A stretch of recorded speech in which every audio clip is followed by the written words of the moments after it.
दुनिया से नफरत मिटाना है तो मान लीजिए श्री कृष्ण की ये बात।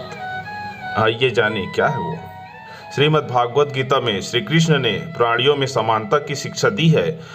आज बटे हुए समाज में गीता की उपदेयता और भी बढ़ जाती है। श्रीमद् भागवत गीता के 15वें अध्याय में श्री कृष्ण कहते हैं, इस संसार में सारे जीव मेरे अंश है।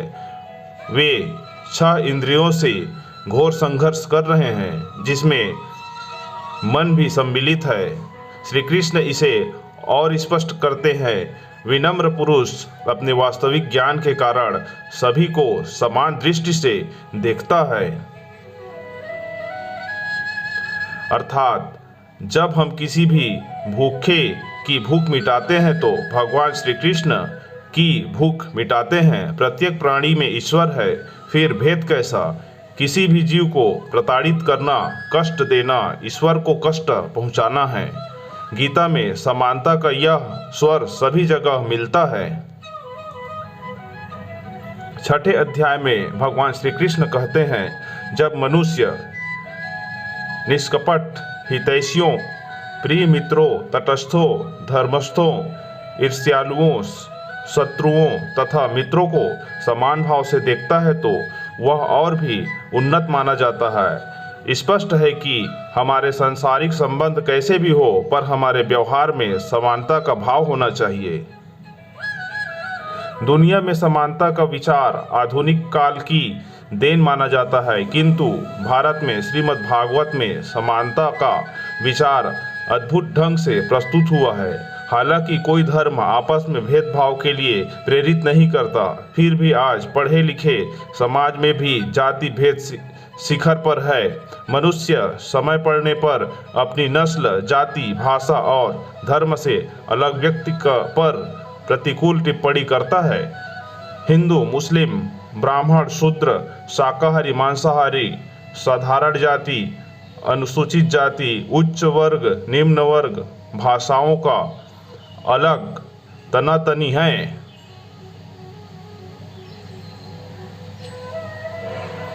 धर्म के नाम पर आज समाज बटा हुआ है। एक जाति के लोग दूसरी जाति से भेदभाव रखते हैं।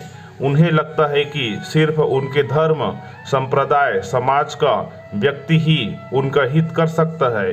यह सोच बिल्कुल गलत है और इसी विभेद का लाभ उठाया जाता है। बटे हुए समाज को और बांटने का प्रबंध किया जाता है। धर्म को लेकर अक्सर लोगों में वाद विवाद होता रहता है।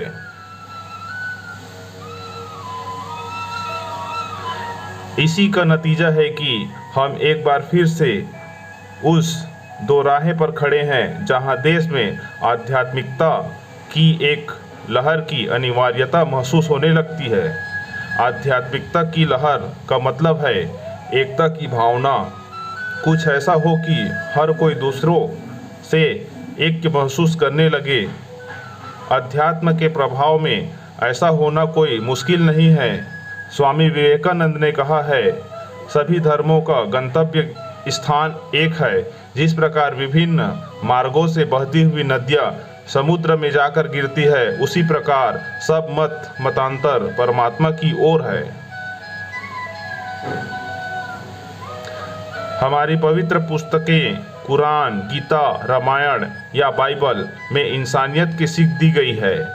फिर इस अमूल्य सीख से बेखबर हमारे धर्माधिकारी तक विवादास्पद बयान देते हैं, जिसका ज़्यादा नुकसान मासूम आवाम को होता है।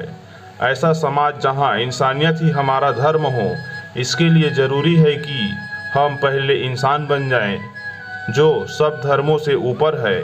आज स्थिति इसके विपरीत है। सबसे बुद्धिमान कहा जाने वाला मनुष्य ही आज शांति के चमन को भेदभाव की दूषित मानसिकता से नष्ट कर रहा है। यह हमारे अज्ञानता में जीने का सबूत नहीं तो और क्या है।